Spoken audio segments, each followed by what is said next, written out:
Hello guys, मैं अनिल कुमार और आप देख रहे हैं केमिस्ट्री ऑफिशियल यूट्यूब चैनल।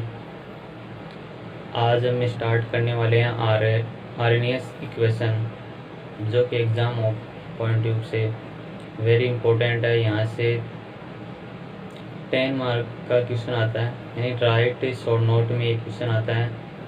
तो आरएनएस इक्वेशन स्टार्ट करने से पहले कुछ बेसिक इंफॉर्मेशन जानते हैं। यानी आरएनएस इक्वेशन से पहले एक साइंटिस्ट थे वॉन हॉप, जिन्होंने क्या किया, यानी केमिकल रिएक्शन की रेट ऑफ रिएक्शन को डिटरमाइन करने के लिए अपना सजेशन दिया, जिसको आगे विस्तारित रूप में किसने बताया? आरएनएस ने। तो अब जानते हैं आरएनएस इक्वेशन के बारे में। अकॉर्डिंग टू आरएनएस, यानी कि आरएनएस के अनुसार are molecule of a system, यानी एक सिस्टम के सभी molecule can not take part in a chemical reaction, यानी एक सिस्टम के सभी मॉलिक्यूल क्या नहीं करते, यानी केमिकल रिएक्शन में भाग नहीं लेते हैं। सिंपल एक रिएक्शन की बात करते हैं, HCl, यानी इसको बोलते हैं हाइड्रोक्लोरिक एसिड प्लस NaOH की जब रिएक्शन करवा जाती है तो सोडियम क्लोराइड यानी NaCl प्लस एक वाटर मॉलिक्यूल का निर्माण होता है। नेक्स्ट पॉइंट के बारे में जानते हैं। Only certain number of molecule take part in chemical reaction, the molecule are known as active molecule, यानी कुछ ही मॉलिक्यूल होते हैं जो कि क्या करते हैं, केमिकल रिएक्शन में भाग लेते हैं, जिसे हम एक्टिव मॉलिक्यूल के नाम से जानते हैं। यानी कुछ मॉलिक्यूल ऐसे होते हैं जो क्या करते हैं, केमिकल रिएक्शन में पार्टिसिपेट करते हैं, जिन्हें हम एक्टिव मॉलिक्यूल के नाम से जानते हैं या एक्टिव मॉलिक्यूल्स कहते हैं। Next point, the molecules which do not part in the chemical reaction are known as passive molecule, यानी जो मॉलिक्यूल केमिकल रिएक्शन में भाग नहीं लेते हैं उसे हम पैसिव मॉलिक्यूल कहते हैं या पैसिव मॉलिक्यूल कहते हैं। पैसिव मॉलिक्यूल वो होते हैं जिसके पास न तो एक्टिवेशन एनर्जी होती है और वो किसी भी केमिकल रिएक्शन में पार्टिसिपेट नहीं करते हैं। An equilibrium exist in between active and passive molecule, that is, यानी जब साम्य अवस्था होती है, साम्य अवस्था एग्जिस्ट यानी स्थापित होती है किसके मध्य? एक्टिव एंड पैसिव मॉलिक्यूल के मध्य, यानी एक्टिव एंड पैसिव मॉलिक्यूल के बीच साम्य अवस्था स्थापित हो सकती है।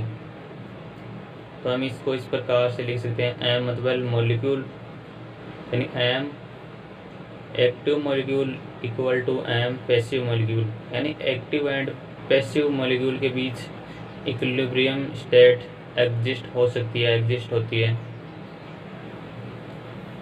When the temperature increase above equilibrium, shift to the left side, यानी जब इस साम्य अवस्था पर क्या किया जाता है, टेम्परेचर को बढ़ाया जाता है या इंक्रीज किया जाता है, तो साम्य अवस्था लेफ्ट साइड में शिफ्ट हो जाती है। The number of the active molecules which are ready take part in chemical reaction, यानी जो एक्टिव मॉलिक्यूल्स होते हैं वो रेडी यानी तैयार होते हैं केमिकल रिएक्शन में भाग लेने के लिए। Next point, thus the increase in reaction rate with increase in temperature is due to an increase in the number of active molecules. Thus माने इस प्रकार, यानी जब रेट ऑफ रिएक्शन क्या होती है, इंक्रीज होती है विथ यानी के साथ इंक्रीज इन टेम्परेचर, यानी इस प्रकार जब टेम्परेचर हम बढ़ाते हैं तो क्या होती है, रेट ऑफ रिएक्शन भी बढ़ती है। किसके साथ? टेम्परेचर के साथ रेट ऑफ रिएक्शन बढ़ती है। Is due to an increase the number of active molecules, और ये होता है किसके कारण है, एक्टिव मॉलिक्यूल्स के या एक्टिव मॉलिक्यूल्स की कंसंट्रेशन बढ़ने के कारण ही होता है। यानी एक्टिव मॉलिक्यूल की कंसंट्रेशन बढ़ने के कारण क्या होता है, रेट ऑफ रिएक्शन बढ़ती है। किसके साथ? टेम्परेचर बढ़ाने के साथ। then due to the number of collision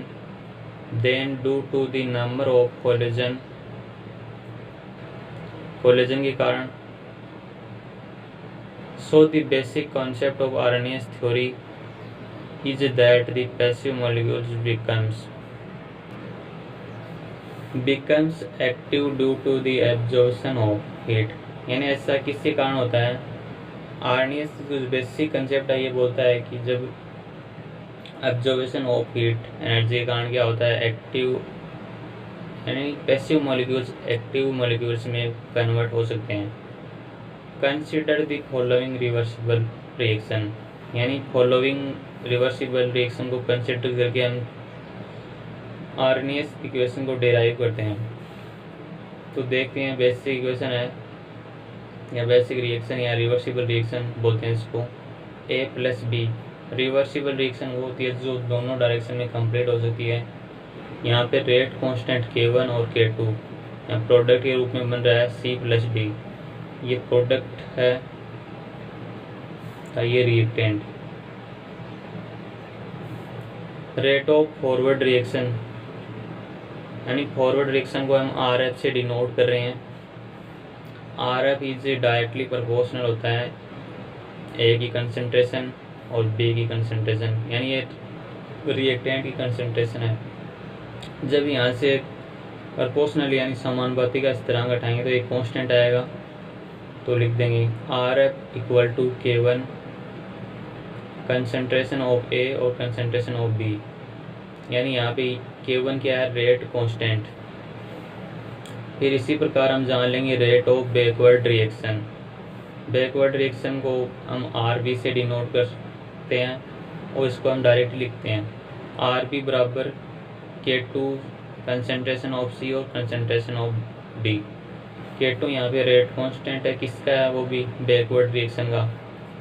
eight equilibrium यानी साम्यावस्था में क्या होता है, rate of forward equal to होता है रेट ऑफ बैकवर्ड, यानी जब साम्यावस्था स्थापित होती है तो rate of forward reaction equal to होता है rate of backward reaction. Since अब कंसंट्रेशन लिख देंगे K1 A की कंसंट्रेशन कोष्टक B की concentration equal to K2 C की कंसंट्रेशन और D की कंसंट्रेशन, यानी C और D की कंसंट्रेशन है प्रोडक्ट की, ये आपस में क्या होती है, बराबर होती है। Kc हम जानते हैं, Kc होता है इक्विलिब्रियम कांस्टेंट। Kc बराबर हम जानते हैं, यानी Kc equal to K1 upon K2। K1 हमको पता ही है, यानी प्रोडक्ट की कंसंट्रेशन अपॉन रिएक्टेंट की कंसंट्रेशन। C की कंसंट्रेशन और D की कंसंट्रेशन अपॉन A की कंसंट्रेशन और B की कंसंट्रेशन, ये एक इक्वेशन आ जाती है। यहाँ पे Kc क्या है, इक्विलिब्रियम कांस्टेंट, यानी साम्यावस्था स्थिरांक बोलते हैं इसको। अब ये इक्वेशन होती है from thermodynamic and van't Hoff equation, यानी thermodynamic and van't Hoff equation से हम एक रिलेशनशिप लेके आते हैं जो होता है d l n Kc upon dt equal to del E upon RT square, यानी ये इक्वेशन होती है थर्मोडायनेमिक द वॉन्ट ऑफ से एक रिलेशन होता है जिसको लेके आते हैं हम। यहाँ पे कुछ जान लेते हैं बेसिक इन्फॉर्मेशन, यानी यहाँ पे del E क्या है, हीट ऑफ रिएक्शन, अभिक्रिया की उष्मा। फिर इसको रीअरेंज करते हैं, इक्वेशन को रीअरेंज नहीं करते हैं, Kc की वैल्यू यहाँ पे पुट कर देंगे तो इक्वेशन आएगी dln K1 minus dln K2 upon dt equal to del E upon RT square. ये इस इक्वेशन को आगे सिंप्लीफाई करेंगे तो इस प्रकार डिनोट करते हैं, या सेपरेशन ऑफ वेरिएबल बोलते हैं इसको। dln K1 upon dt minus dln K2 upon dt equal to E1 upon RT square minus E2 upon RT square. According to Arrhenius equation, यानी आर्नियस इक्वेशन के अनुसार हैश डिवाइडेड इनटू टू पार्ट्स, यानी Arrhenius equation के अनुसार क्या करते हैं, इक्वेशन को हम टू पार्ट्स में डिवाइड करते हैं, यानी इसको अलग अलग करके लिख देंगे d upon dt ln K1 equal to E1 upon RT square plus I यहाँ पे कांस्टेंट है। इसी प्रकार E2 को भी लिख देंगे d upon dt ln K2 equal to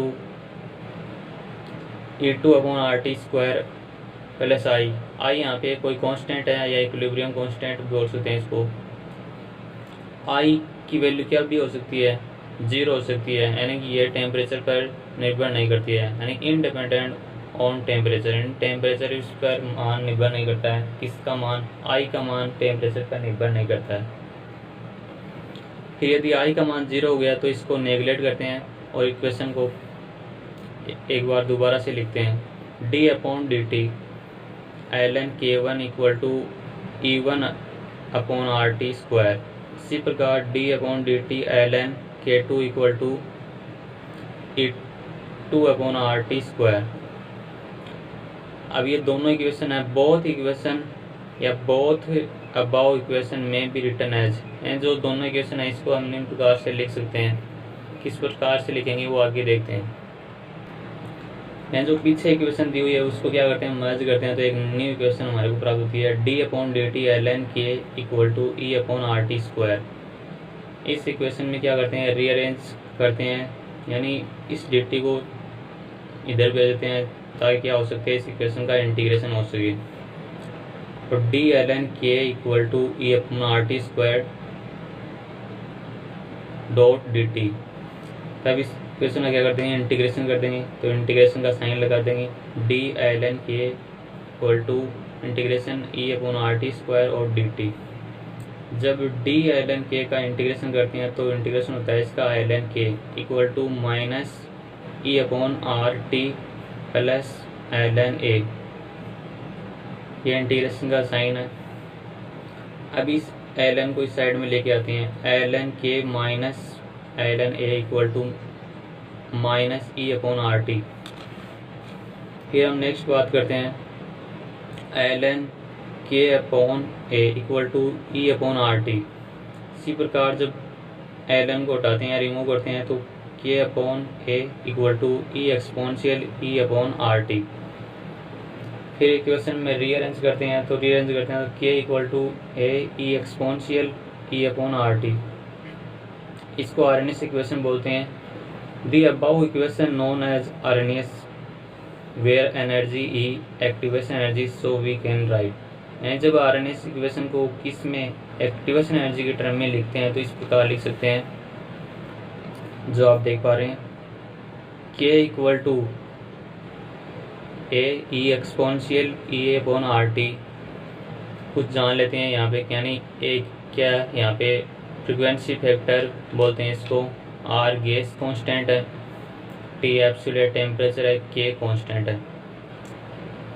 RNS equation को हम डायरेक्ट भी याद रखना होता है, क्योंकि कई बार एग्जाम में डायरेक्ट क्वेश्चन आता है ऑब्जेक्टिव टाइप में, तो इसको भी याद रखना होता है। Thanks for watching, like comment और शेयर करना ना भूलें। मिलते हैं कल एक नए टॉपिक के साथ। Thanks for watching.